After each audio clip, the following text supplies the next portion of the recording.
Kekerasan terhadap perempuan dan anak di Provinsi Nusa Tenggara Timur dari waktu ke waktu terus bertambah.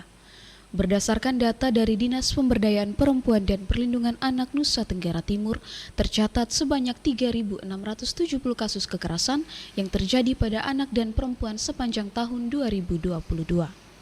Dari jumlah tersebut, sebanyak 276 kasus kekerasan terjadi pada perempuan, sedangkan kekerasan terhadap anak sebanyak 234 kasus.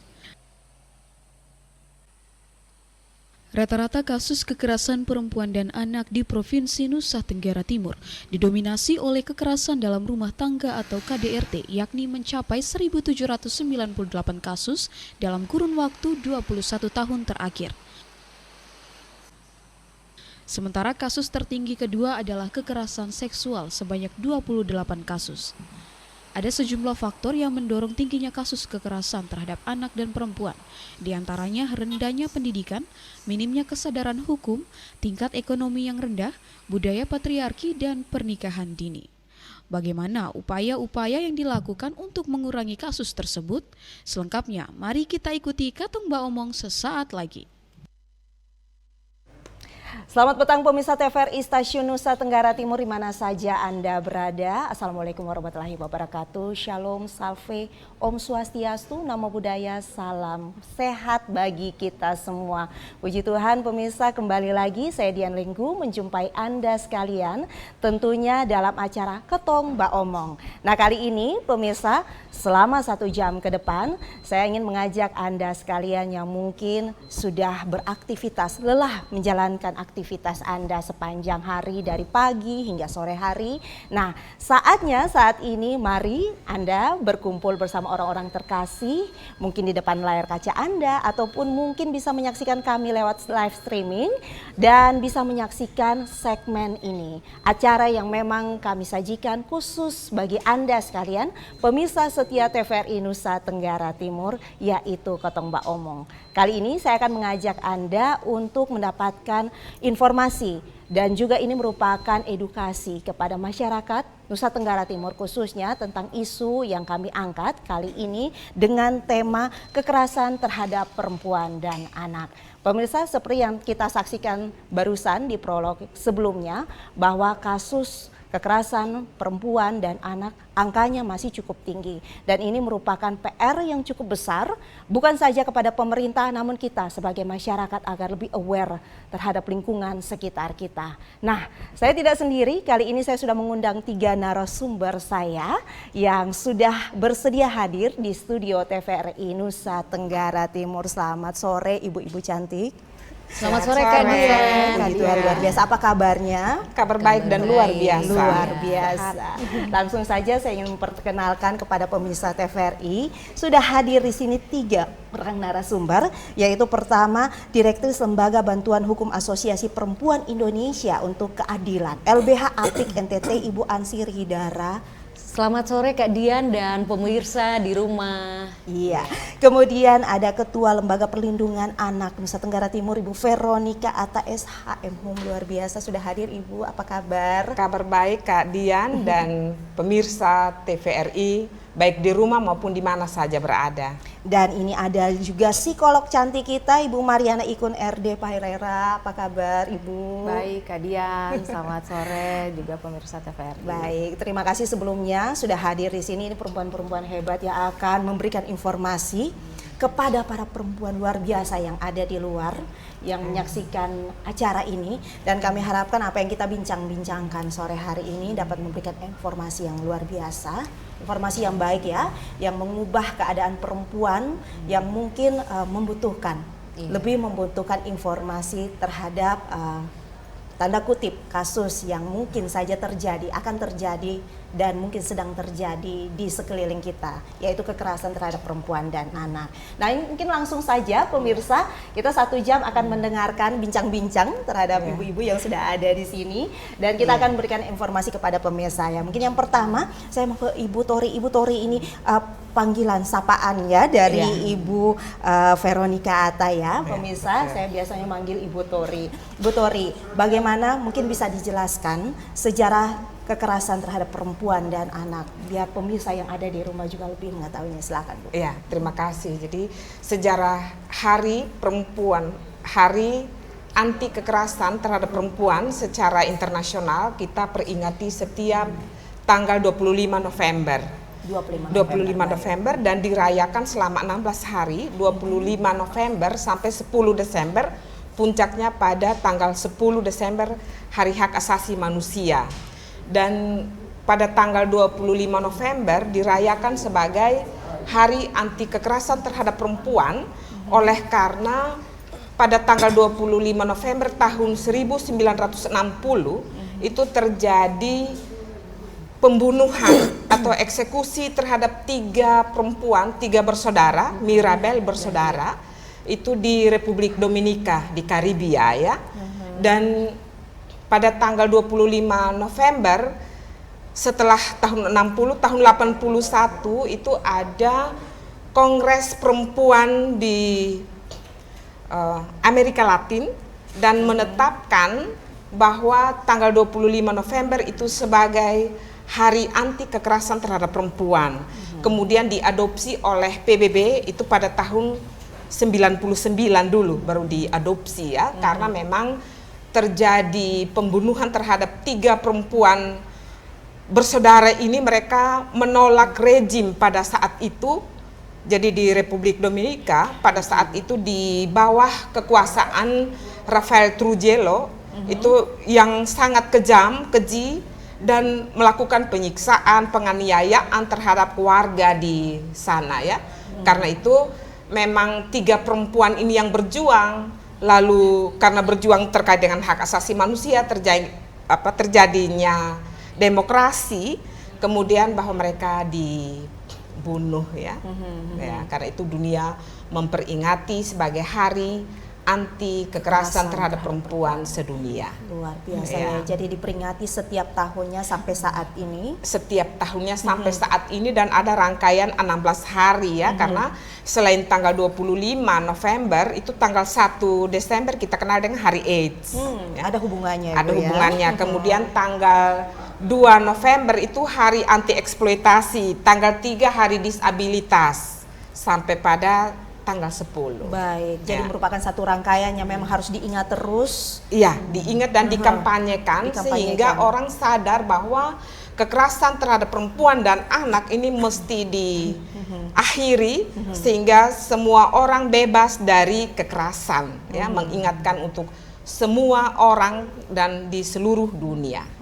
Baik, ini Terima menarik. kasih. Ya. Menarik sebenarnya karena bukan menarik karena kekerasannya, tapi dikatakan bahwa ini sudah menjadi peringatan setiap tahunnya, bertahun-tahun sampai tahun 2022 ini. Tapi ternyata yang kita lihat tadi dari angka yang dapat, angkanya masih tinggi Bu. Iya. Nah, karena melihat dari data yang didapat ini angkanya masih tinggi. Bagaimana peran LPA dalam mengatasi kasus kekerasan terhadap perempuan dan anak, Bu? Ya, kalau LPA NTT, Lembaga Perlindungan Anak, secara khusus memperhatikan kasus yang terkait dengan anak. Dan selama ini yang dilakukan oleh LPA NTT adalah melakukan kampanye, kemudian tindakan-tindakan pencegahannya ya, melalui kampanye tentang hak-hak anak, sosialisasi, edukasi ya. Edukasi itu baik secara langsung maupun melalui media terkait dengan hak-hak anak. Kemudian yang dilakukan juga itu adalah ketika terjadi kasus kekerasan terhadap anak, biasanya kami melakukan pendampingan. Dan pendampingan ini secara hukum biasanya kami rujuk ke LBH Apik dan LBH Justisia. Sedangkan kalau secara psikologis, kami merujuk ke psikolog, dalam hal ini kepada Ibu Ikun. Ibu Ikun ini di HIMSI tetapi juga psikolog di LPA NTT, sehingga ketika terjadi kasus-kasus itu biasanya ditangani ya, penanganannya. Kemudian juga kebanyakan selama ini LPA NTT menangani hampir seluruh NTT. Jadi di kabupaten-kabupaten ketika terjadi kasus biasanya mereka kontak dan ada konsultasi hukum. Lalu kami juga banyak melakukan advokasi melalui media. Bagaimana memberikan konferensi pers, siaran pers, supaya menjadi perhatian aparat penegak hukum dalam proses penanganan dan penegakan hak-hak asasi anak dan perempuan. Ini yang selama ini yang kami lakukan ya. Dan selain penanganan juga ada pemulihan ya. Pemulihannya selama ini dengan teman-teman psikolog maupun dengan teman-teman di rumah perempuan, kemudian di rumah harapan, untuk bagaimana bisa untuk upaya perlindungan sementara. Baik. Ya itu kalau dari LPA. Saya mau tahu nih dari LBH Apik sendiri, bagaimana nih peran serta yang sekarang ini sedang gencar-gencarnya, lagi giatnya dilaksanakan. Iya, baik, terima kasih Kak Dian dan pemirsa di rumah. Saya ingin menyampaikan bahwa ketika kita memperingati Hari Anti Kekerasan Terhadap Perempuan dan Anak yang 16 hari itu saya tambahkan sedikit bahwa sebenarnya kenapa harus 16 sampai tanggal 10, karena ingin memastikan kepada kita semua punya pemahaman yang sama bahwa kekerasan terhadap perempuan dan anak itu adalah bahagian dari pelanggaran HAM, hak asasi manusia. Benar. Sehingga kita pool ya sampai tanggal itu upaya 16 hari ini itu adalah kesempatan yang sangat baik ya untuk konsolidasi, untuk kita juga bisa mengkampanyekan persis seperti Ibu Tori bilang bahwa ada begitu banyak kekerasan yang masih ada walaupun kita sudah punya banyak regulasi gitu ya. Jadi dengan demikian upaya untuk pengurangan terhadap penurunan angka kekerasan, semua upaya yang kita buat itu dia terus diperingati dari tahun ke tahun sehingga masyarakat juga paham dan ini tidak boleh lagi ada gitu. Jadi saya mau bilang bahwa LBH Apik sendiri kami persis seperti yang disampaikan Ibu Tori tadi, bahwa sebagai lembaga yang khusus menangani isu perempuan dan anak, kami memang betul-betul memberi diri fokus untuk melakukan upaya-upaya pengurangan GBV atau gender based violence atau mengurangi angka kekerasan baik kepada perempuan maupun anak-anak dan juga teman-teman kelompok rentan lainnya yang teman-teman HIV, kemudian juga teman-teman disabilitas, lansia dan macam-macam yang hak-haknya selama ini terabaikan gitu ya dalam prakteknya. Nah, yang kami lakukan sampai hari ini ketika LBH API kurang lebih sudah berada di NTT 11 tahun. Wow. Ya, kami udah 11 tahun dan kasus yang sudah kami tangani cukup banyak ya, sudah 1.000 lebih kasus sejak tahun 2011 itu. Dan saya mau menggarisbawahi bahwa dari ribuan kasus itu persis dengan narasi awal yang disampaikan oleh teman-teman tadi, memang angka tertinggi di NTT ini adalah kasus kekerasan di dalam rumah tangga atau kasus terhadap personal ya, lebih ke ranah personal, di mana pelakunya adalah orang-orang terdekat, baik itu suami, kemudian paman, kemudian juga pacar, macam-macam. Jadi orang-orang dekat gitu. Itu sangat tinggi angkanya.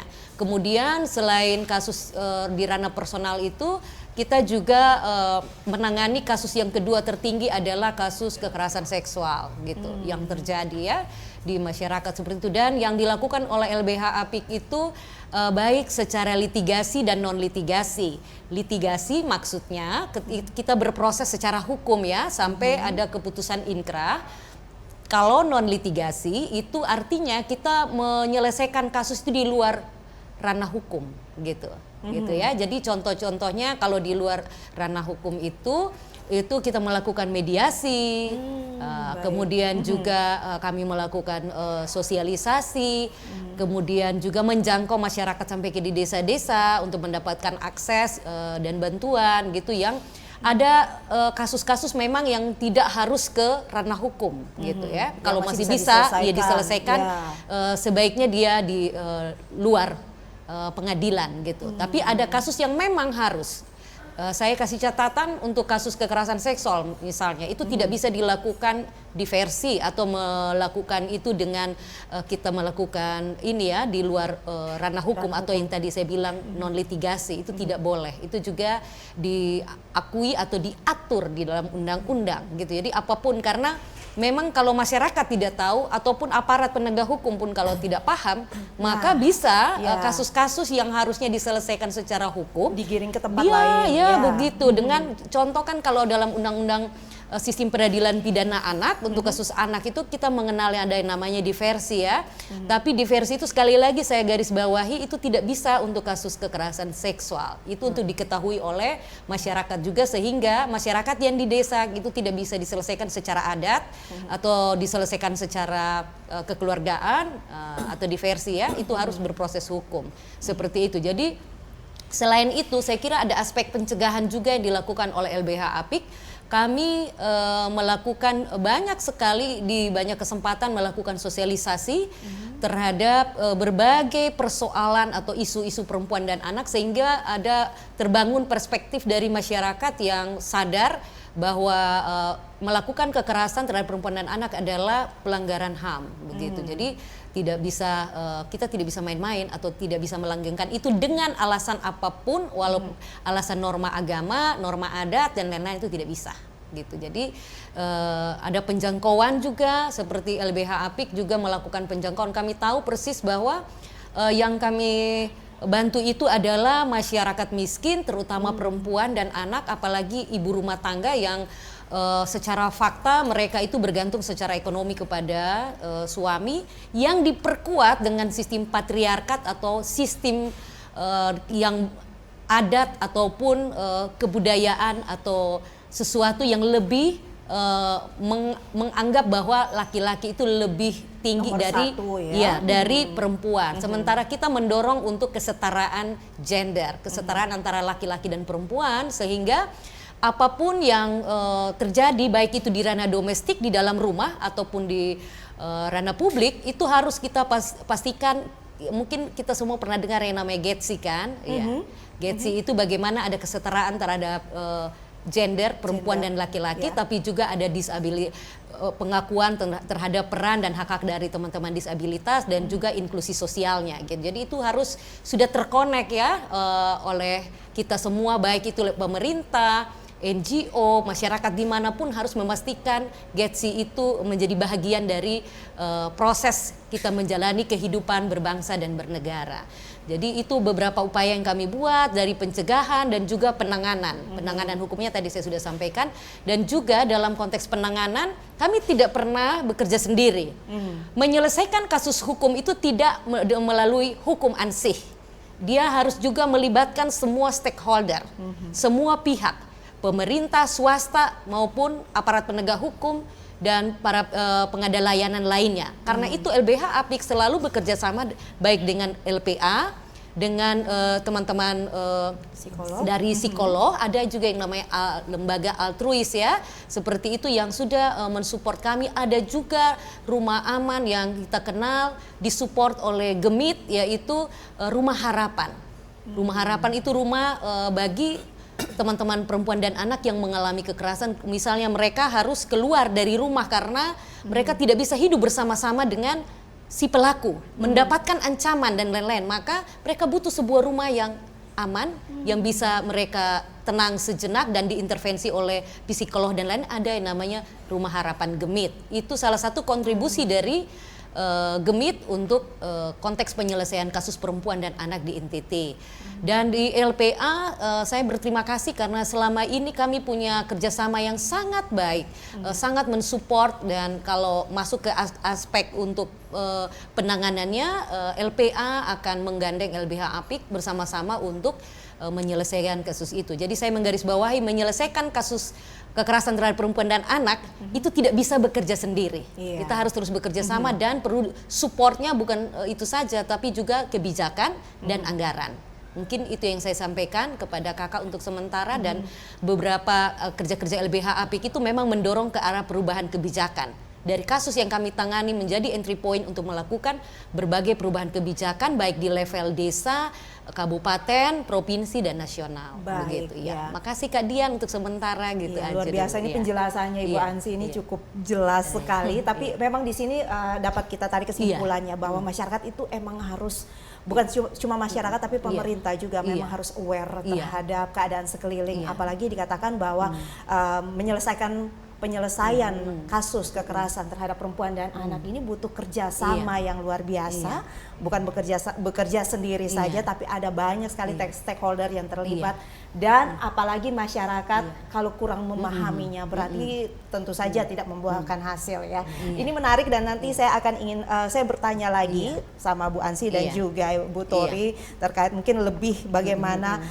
langsung kepada masyarakatnya ini karena kami penasaran apa yang sudah dilaksanakan langsung terjun ke masyarakat. Tapi saya mau ke Ibu psikolog dulu, Bu Ikun. Ini bicara soal kekerasan terhadap perempuan dan anak, tentunya tidak terlepas dari faktor penyebab bagaimana terjadinya kekerasan itu. Mungkin bisa dijelaskan kepada pemirsa yang ada di rumah atau yang sedang menyaksikan acara ini, bagaimana perempuan dan anak-anak itu selalu menjadi korban kekerasan.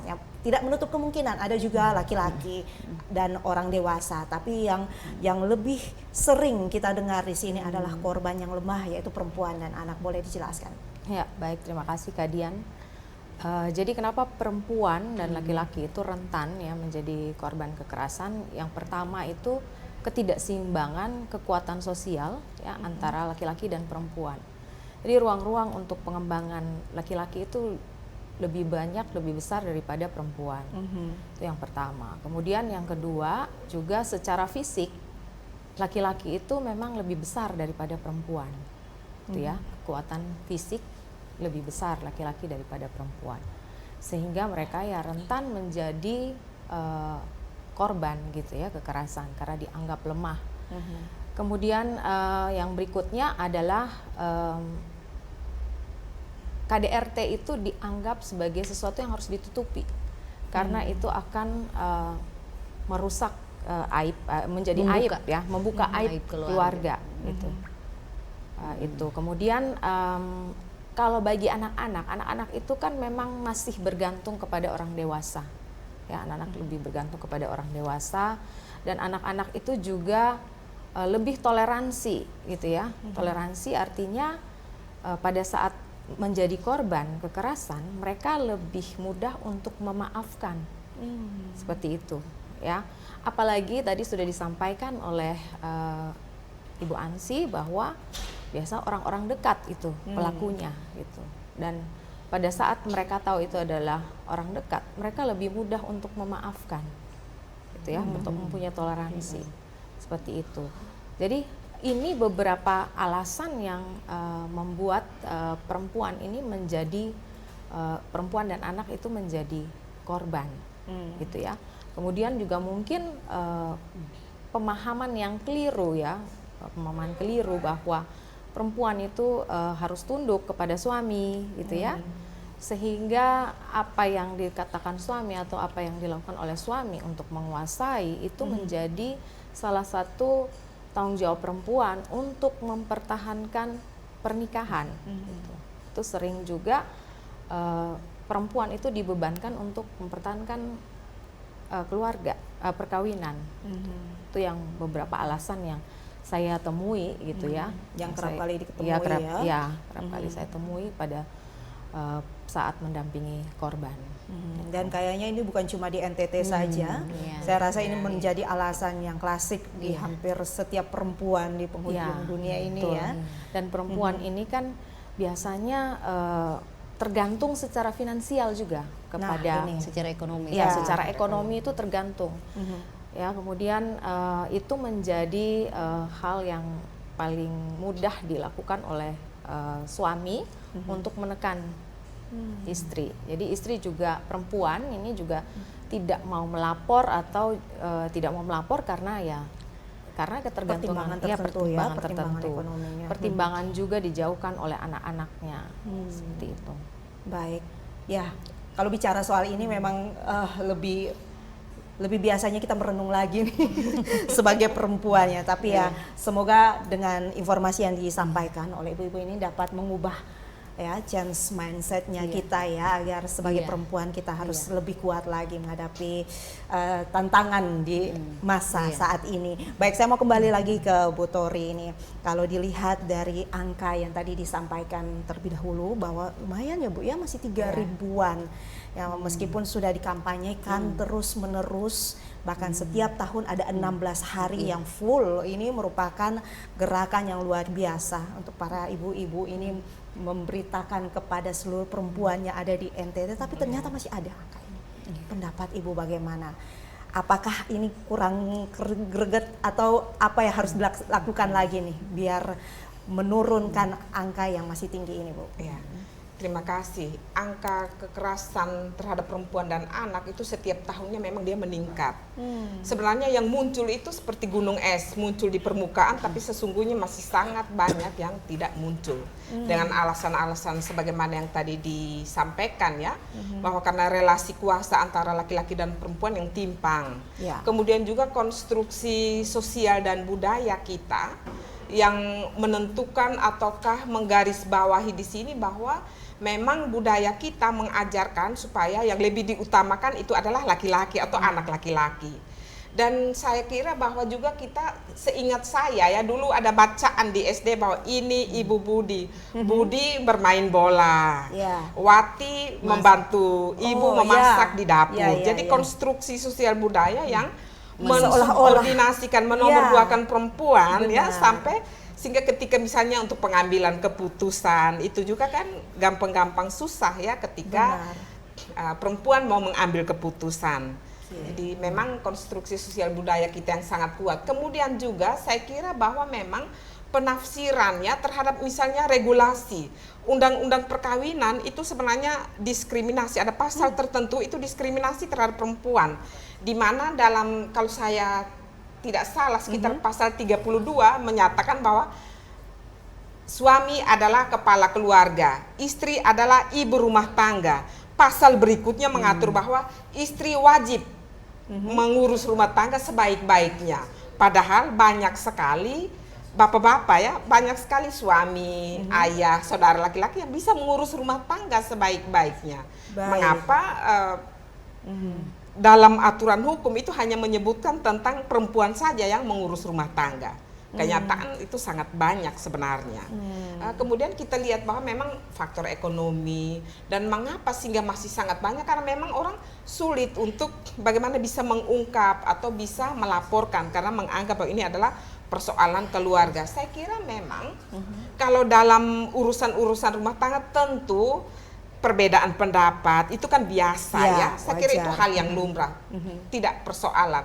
Tapi yang kita persoalkan adalah ketika terjadi kekerasan yang berulang, bahkan sampai pada ancaman pembunuhan atau diusir atau sampai menghilangkan nyawa.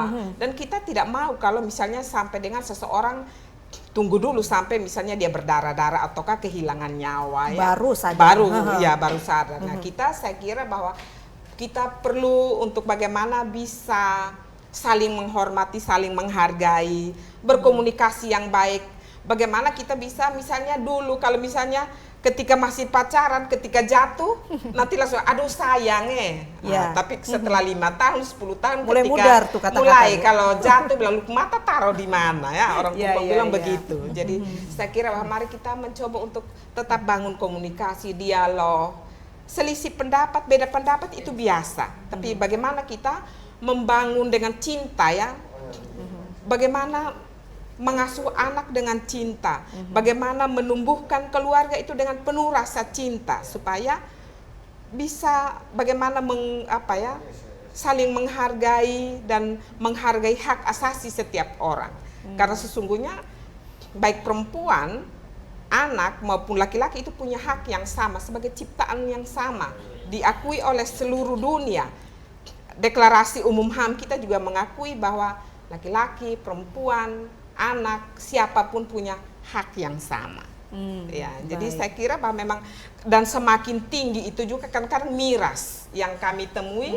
Kalau perjudian, miras ini juga menjadi pemicu ya, sehingga terjadi banyak sekali tindakan-tindakan kekerasan terhadap perempuan dan anak. Baik. Iya, saya mau ke Bu Ansi lagi nih. Kalau Bu Ansi, saya mau tahu, kalau tadi sudah dijelaskan cukup banyak terkait bagaimana penyelesaian yang dilaksanakan oleh teman-teman dari LBH Apik. Nah, mungkin saat ini boleh dong cerita sedikit ke kami. Pemirsa yang ada di rumah juga pasti ingin tahu bagaimana kisahnya atau bagaimana teman-teman di LBH APIK ketika menemui kasus-kasus dan langsung diselesaikan, dan mungkin kerjasamanya dengan teman-teman itu boleh dong berbagi sharing cerita kepada kami di sini. Silahkan. Boleh, iya. Terima kasih ya Kak. Jadi pemirsa di rumah, saya ingin berbagi sedikit apa yang dilakukan LBH APIK ya kalau menangani kasus. Jadi kami itu menerima kasus itu bisa yang datang langsung ke LBH APIK atau juga bisa secara online. Jadi kami menerima ada by phone, kami juga secara online itu ada, kami terima kasus itu lewat yang namanya carilayanan.com. Itu ada web yang itu. Jadi di carilayanan.com itu kalau teman-teman buka itu bisa menyasar kalau butuh bantuan hukum ke LBH APIK, butuh bantuan ke ini ada LPA, kemudian juga ada ke psikolog, ada rumah sakit, ada rumah harapan gitu. Jadi sangat tergantung ya kebutuhannya apa, mau juga berkonsultasi seperti apa. Selain yang datang secara offline dan online, saya juga mau bilang, saya gambarkan bahwa APIK memberi diri untuk teman-teman yang baik itu perempuan dan anak yang miskin ya, miskin secara struktural tentunya. Saya kasih contoh ibu rumah tangga yang memang dia tidak punya kekuatan secara ekonomi untuk membayar lawyer karena atau pengacara ya, itu cukup mahal. Nah karena itu LBH APIK juga dengan disupport oleh BPHN misalnya, kami bisa memberikan bantuan hukum secara gratis kepada masyarakat yang disebut masyarakat tidak mampu, dengan tentu ada syaratnya harus memberikan atau menunjukkan ada buktinya bahwa yang bersangkutan adalah masyarakat yang tidak mampu begitu ya. Jadi mereka datang ke kita, kemudian kami tentu tidak serta-merta langsung membawa mereka ke polisi, ke teman-teman aparat penegak hukum. Itu harus dicek dulu. Apa kebutuhannya, apa intervensi harus diberikan. Misalnya dia datang dengan berdarah-darah atau sakit yang itu, maka dia harus dibawa dulu, kami rujuk ke rumah sakit. Tapi kalau dia datang ada sehat, kelihatannya fisiknya sehat tapi secara psikis dia tertekan, maka dia juga akan kami rujuk ke teman-teman psikolog seperti itu. Jadi kami membangun mekanisme kerjasama. Jadi APIK itu tidak selalu bekerja sendiri ya, kita harus peta seperti dokter. Kita harus tahu dulu dia sakitnya apa begitu, dia kebutuhannya apa. Di luar LBH APIK kami juga punya paralegal. Yang paralegal adalah mereka yang bukan sarjana hukum tapi diedukasi, diberikan capacity building untuk punya kemampuan untuk menangani kasus. Ibaratnya APIK adalah dokter, mereka adalah perawat yang ada di masyarakat, tengah masyarakat. Dan kami sudah juga bekerja sama dengan BPHN untuk mensertifikasi paralegal kami. Dan kami bersyukur dari kerja-kerja mereka kami banyak dapat rujukannya itu juga dari teman paralegal, tetapi juga teman-teman. Jadi dari instansi pemerintah, dari siapapun yang sudah mengenal LBH APIK, yang ketika mereka tahu lewat ya ini bagian dari sosialisasi ya, untuk mengenal ada bahwa di NTT atau di Kupang itu ada pengada layanan atau lembaga yang bisa melayani perempuan dan anak secara gratis, atau ada ruang buat masyarakat untuk bisa mengadu. Jadi mereka atau datang dan berkonsultasi itu juga gratis. Jadi tidak harus tadi saya bilang harus ke ranah hukum. Dengan berkonsultasi saja paling tidak itu mengurangi beban atau mendapatkan jalan keluar dari persoalan yang dia alami seperti itu. Nah dari kasus yang kami tangani ini, silakan kalau dia memang kami tahu bahwa ini kasusnya ini memang harus diselesaikan, misalnya kasus kekerasan seksual, maka itu harus diproses hukum. Kalau kasusnya di luar proses hukum, semua yang datang ke kami itu bukan kami yang ambil keputusan nantinya. Jadi kami kasih tahu ini yang mama alami, adik alami itu adalah kasus A. Aturan yang mengaturnya A, B, C, D. Kalau kakak mengikuti ke proses hukum, ini konsekuensinya. Kalau tidak, ini konsekuensi hukumnya. Baik. Dan lain-lain, sehingga mereka tahu dan silakan diambil keputusan. Jadi kami kembalikan ke mereka. Kenapa? Karena mereka akan menjalani. Benar. Begitu. Karena keputusan itu harus ada di mitra. Kami siapapun yang datang ke kami sebut mitra. Artinya setara. Jadi mereka datang, mereka punya hak untuk mendapatkan informasi yang cukup tentang apa yang mereka alami, sehingga mereka juga teredukasi. Jadi orang datang itu tidak hanya, oh mari terus kita bawa dia ke ini, tidak. Yang pertama kita pastikan dia paham dulu. apa yang dia alami, sehingga ketika dia mengambil keputusan itu keputusan yang tepat untuk dirinya, dan dia juga bisa berbagi kepada keluarga dan masyarakat tentang kalau tangani ada masalah seperti ini apa yang harus dibuat A, B, C, D dan seterusnya.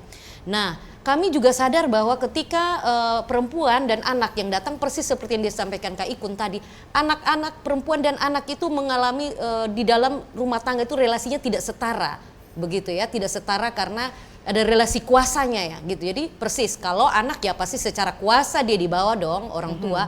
Yang ini kemudian istri juga karena regulasi kita tadi bilang undang-undang perkawinan kita mengikat bahwa memberikan posisi perempuan yang tidak setara itu, sehingga memang undang-undang perkawinan ini yang sementara diproses untuk direvisi ya bagi kami. Kenapa? Saya tambahkan sedikit yang disampaikan Ibu Tori, ternyata undang-undang perkawinan kita itu bukan saja diskriminasi terhadap perempuan, laki juga. Kita lihat ada pasalnya bahwa laki-laki adalah pencari nafkah. Nah, apakah perempuan hanya laki saja yang bisa cari nafkah? Fakta membuktikan baru perempuan juga. Artinya itu hal-hal yang terkonstruksi oleh masyarakat dan diperkuat oleh regulasi yang ada, yang memposisikan perempuan itu seolah-olah lemah, tak berdaya dan tidak mampu berbuat apa-apa, dan dia ada di kelas 2. Padahal sesungguhnya dia setara gitu. Jadi perempuan kan juga bisa menjadi perempuan pencari nafkah, perempuan wanita karir, orang sering bilang perempuan yang punya karir dan lain-lain, bahkan bisa jadi apa yang dia dapatkan dari pekerjaan itu jauh lebih besar dari suami. Tapi regulasi kita, undang-undang itu juga bilang bahwa nafkah pencari nafkah utama itu laki dan perempuan itu nafkah tambahan. Itu sesuatu yang keliru, memang yang harus dirubah begitu kan. Jadi ini undang-undang tidak diskriminatif terhadap perempuan saja, tapi laki-laki juga. Bukankah juga laki-laki punya hak untuk menjadi bapak rumah tangga? Kalau dia lebih suka ada di dalam rumah ngurus anak dan lain-lain, istrinya yang bekerja, kenapa tidak? Itu tidak ada soal. Yang menjadi soal kalau ada kekerasan. Gitu kan. Nah, seperti itu. Jadi saya mau ingin membuka cara berpikir masyarakat sehingga tidak lagi berpikir patriarkat, tapi kita punya pemikiran yang adil dan setara ya buat perempuan dan perempuan dan laki-laki itu sama gitu. Jadi jangan berpikir laki itu ada lebihnya. Nah, kemudian dari kasus-kasus itu kami pastikan bagaimana apakah ibu-ibu rumah tangga, tapi apakah ibu juga punya modal ekonomi. Kalau dia modal ekonomi harus dikuatkan, tapi kalau tidak kita harus pastikan dia punya kekuatan ekonomi sehingga dia ketika selesai kasusnya dia punya bisa bertahan hidup sendiri, kemampuan untuk survive gitu. Kan banyak perempuan tidak berani mengambil keputusan karena dia bergantung secara ekonomi. Maka dia ekonominya kita kuatkan.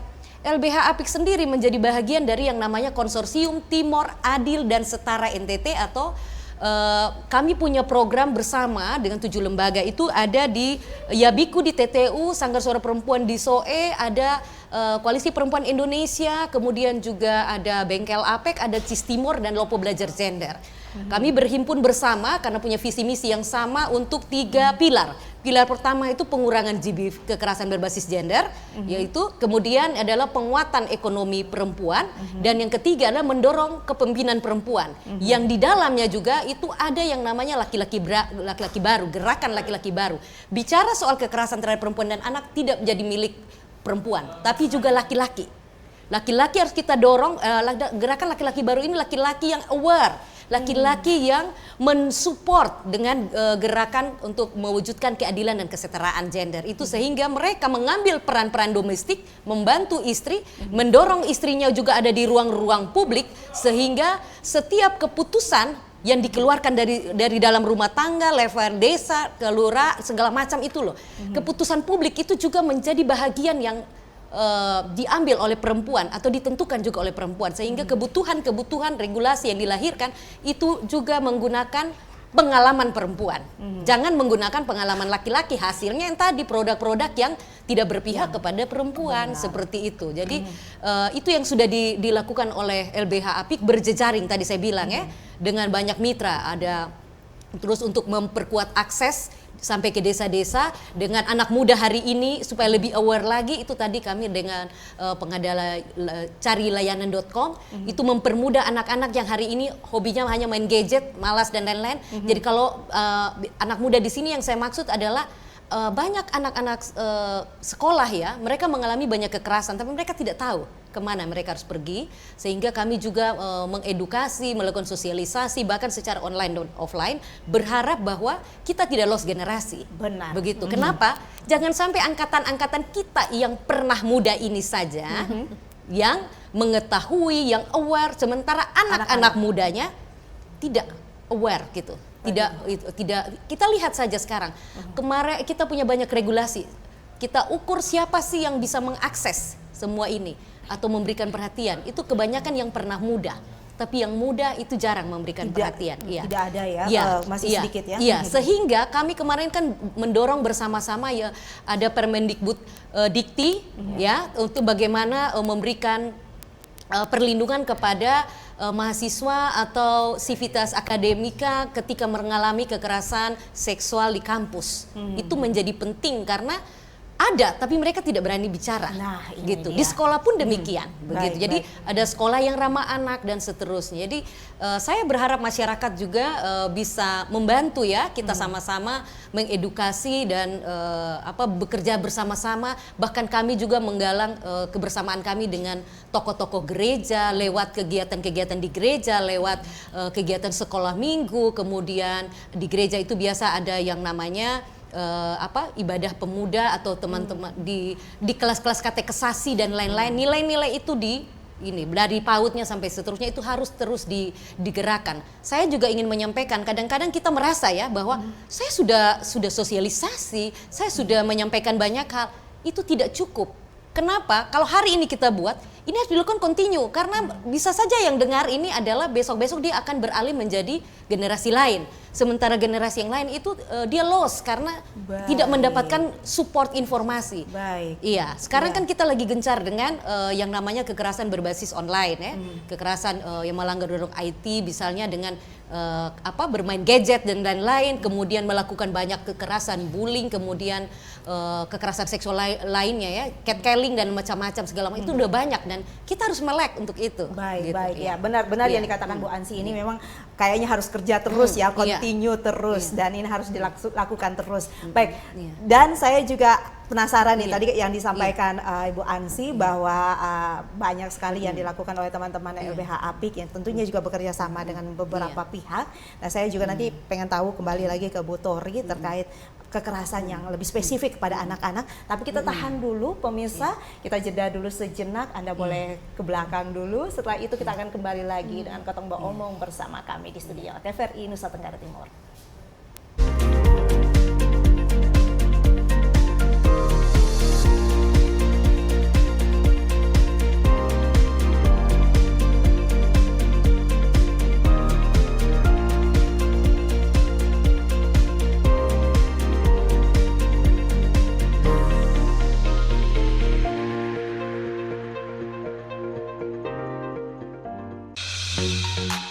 Sobat Digital, kenapa ya harus nonton siaran TV digital? Walaupun sama-sama menggunakan teknologi digital, siaran TV digital tidak sama loh dengan TV streaming yang melalui internet, TV kabel, dan TV satelit. Siaran TV digital adalah bukan TV streaming yang menggunakan kuota internet, bukan TV kabel yang membayar iuran setiap bulannya, dan bukan TV satelit yang menggunakan antena parabola. Siaran TV digital itu gratis loh, masih menggunakan antena UHF biasa. Bila televisi di rumah kamu masih analog, pasangkan set-top box dengan teknologi DVB T2. Yuk beralih nonton siaran televisi digital. Bersih gambarnya, jernih suaranya, canggih teknologinya.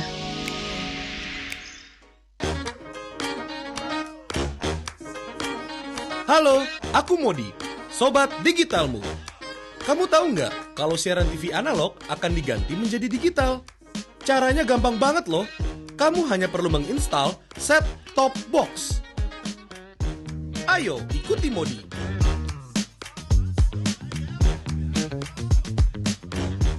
Siaran TV digital membuat gambar televisimu menjadi lebih bersih.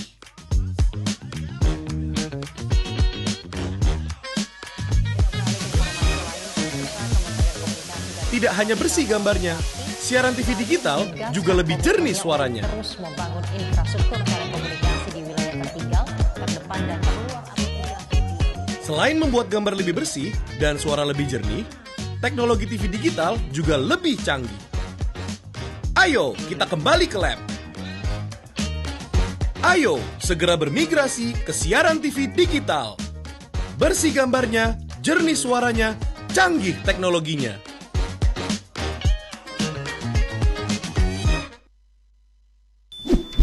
Yuk nonton siaran televisi digital. Bagaimana ya cara menangkap siaran televisi digital? Pertama, pastikan di daerah Anda sudah ada sinyal siaran televisi digital. Kedua, gunakan antena UHF di dalam atau di luar rumah Anda. Ketiga, pastikan televisi Anda sudah dilengkapi penerima siaran digital DVB T2. DVB T2 merupakan jenis sinyal yang digunakan Indonesia dalam penyiaran televisi digital. Keempat, pilih auto scan, lalu pindai televisi Anda. Bagaimana jika televisi Anda masih analog? Pasangkan set-top box, televisi Anda otomatis menangkap siaran digital. Bersih gambarnya, jernih suaranya, canggih teknologinya. Kanan dikit, kanan dikit. Geser lagi. Besok.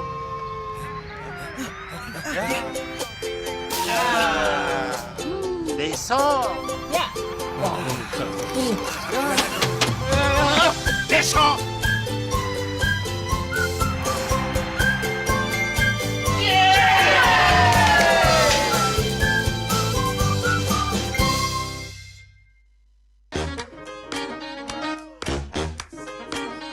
Halo, aku Modi, Sobat Digitalmu.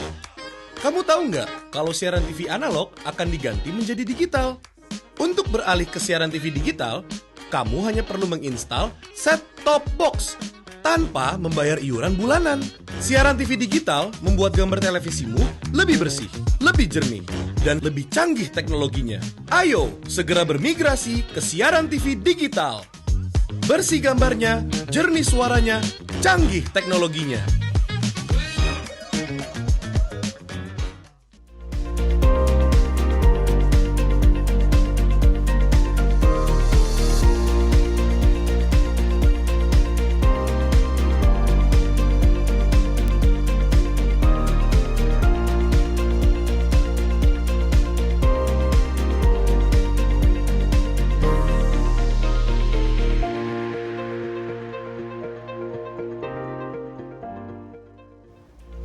Pemirsa TVRI Stasiun Nusa Tenggara Timur di mana saja Anda berada, kembali lagi ke Tong Ba Omong bersama saya Dian Lenggu dan ketiga narasumber saya kembali hadir di hadapan Anda. Kita sudah berbincang-bincang cukup banyak terkait kekerasan yang dihadapi oleh perempuan dan anak khususnya yang ada di Nusa Tenggara Timur. Mungkin Anda yang baru bergabung bersama kami boleh kembali lagi menyimak. Di sini kami membahas isu ini karena memang pada saat ini kami sedang gencar-gencarnya mengedukasikan kepada masyarakat khususnya perempuan dan anak bagaimana mengatasi kekerasan yang terjadi. Dan ini memang merupakan PR yang besar ya, bukan cuma untuk pemerintah tapi dikatakan tadi oleh ibu-ibu ini bahwa kita semua harus bekerja sama untuk mengatasi permasalahan ini secara bersama-sama karena angkanya masih cukup tinggi. Nah tadi sudah dikatakan oleh Ibu Ansi bahwa kekerasan yang dihadapi perempuan ini memiliki tahapan-tahapan terlebih dahulu sebelum sampai pada proses penyelesaian. Nah saat ini saya mau ke Bu Tori lagi nih. Kalau tadi sudah dijelaskan terkait kekerasan yang dihadapi pada ibu-ibu perempuan ya, khususnya perempuan. Nah untuk anak-anak sendiri, boleh Ibu ceritakan ke pemirsa sebelum ini beberapa menit sebelum kita closing, bagaimana yang ada, kasus yang ada di NTT ini terkait permasalahan yang dihadapi anak-anak. Apalagi saat ini kita beberapa minggu belakangan ini banyak kita lihat di media sosial bahwa anak-anak sedang banyak sekali yang dirundung di sekolah ya. kesannya bahwa sekolah menjadi tempat yang tidak aman lagi nih untuk anak-anak. Mungkin bisa dijelaskan Bu Tori, setelah itu mungkin ke psikolog kita, ada Ibu Ikun di sini, bagaimana menyelesaikan bahwa ini ada efeknya, tidak menimbulkan trauma yang bisa diselesaikan tidak untuk anak-anak. Mungkin Ibu Tori dulu. Ya, terima kasih Kak Dian. Terkait dengan kekerasan, kita tahu bahwa ada 4 jenis kekerasan ya, baik secara fisik, psikis, kemudian kekerasan seksual dan penelantaran. Selama ini yang LPA tangani itu banyak sekali kasus, terutama itu kekerasan seksual. Jadi kalau orang dewasa selama ini lebih banyak kekerasan dalam rumah tangga, KDRT-nya. Tapi kalau terkait dengan anak, penanganan kami lebih banyak kekerasan seksual terhadap anak. Kemudian yang kedua baru KDRT dan banyak sekali kasus trafficking. Jadi anak-anak yang kemudian identitasnya dipalsukan, menjadi dewasa, padahal itu sesungguhnya masih anak. Kemudian juga banyak kasus juga adalah terkait dengan perampasan hak asuh anak. Ini sangat banyak dan hampir terjadi hampir setiap hari kami mendapatkan pengaduan laporan terkait dengan hak asuh anak karena tingkat perceraian yang sangat tinggi dan bagaimana orang tua bukan merampas tapi bagaimana soal pengasuhan hak anak ini apakah mengikuti ayahnya atau ibunya. Nah, kekerasan yang sangat banyak juga itu terkait dengan tadi saya singgung tentang kekerasan seksual. Sangat ironis bahwa saat ini sudah ada undang-undang tindak pidana kekerasan seksual. Tapi hingga saat ini kasus-kasus kekerasan seksual terhadap anak itu meningkat dan hampir setiap hari itu ada. Dan kami juga menangani di beberapa kabupaten di mana bahwa ketika terjadi kekerasan seksual ini masih banyak juga yang ada dalam tanda kutip ada aparat penegak hukum yang menanyakan tentang bagaimana soal pembuktian terkait saksi. Nah, padahal kita tahu bahwa sistem pembuktian kita kalau saksi korban saja itu sebenarnya sudah cukup kalau ditambah lagi dengan salah satu alat bukti yang lain misalnya visum. Nah, tapi selama ini masih ada. Memang kita tahu bahwa sudah ada langkah maju, banyak pemahaman, banyak yang tahu. Tapi kalau di pelosok-pelosok itu kita masih mendapatkan tantangan ini. Bagaimana terkait dengan alat-alat bukti menuntut untuk harus ada saksi. Nah, ini juga menjadi hambatan, tantangan yang selama ini LPA NTT hadapi. Lalu jenis kekerasan yang lain itu sangat benar terkait dengan bullying. Kita kampanyekan tentang stop bullying.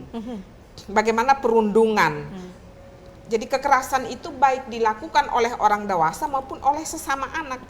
Anak yang berhadapan dengan hukum, banyak anak juga yang menjadi pelaku kekerasan seksual, pelaku penganiayaan, dan juga terutama di sekolah-sekolah banyak sekali anak yang mengalami bully karena oleh kakak-kakak kelas atau oleh teman kelas yang merasa bahwa dia lebih kuat. Jadi relasi kuasa itu menyebabkan bahwa yang lebih lemah nanti justru dibully sampai pada pemukulannya, penganiayaan. Ini yang terjadi. Nah, karena itu kami juga beberapa bulan lalu itu melakukan pelatihan khusus untuk stop bullying dengan SMKN 1. Itu kami selama 4 hari berdiskusi bersama dengan anak-anak, bermain bersama mereka dan memberikan edukasi bahwa harus saling menghormati antara sesama murid dan stop kekerasan terhadap teman.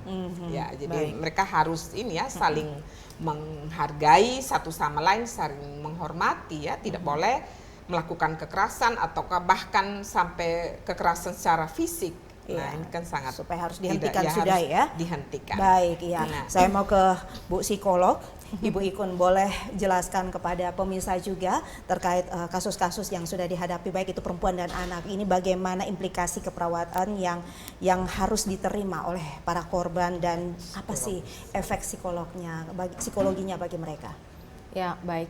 Jadi secara umum ya anak-anak yang menjadi korban kekerasan itu ada yang merasa malu ya, malu terhadap dirinya sendiri sehingga kalau masih bersekolah dia malu untuk ke sekolah karena mungkin satu sekolah tahu gitu ya, misalnya kekerasan seksual ya. Jadi karena kadang-kadang itu juga berita-berita gitu yang disampaikan terus mencantumkan nama anak bersekolah di mana, itu juga kadang-kadang membuat anak menjadi jadi minder ya, ya, menjadi insecure. malu dan dia tahu bahwa dia menjadi korban. Jadi ini juga yang perlu diperhatikan kalau misalnya ada kasus-kasus anak mungkin namanya di gunakan Lebih disamakan, inisial ya. supaya tidak diketahui sekolah di mana, supaya orang juga tidak perlu mengetahui apa yang dialami oleh korban.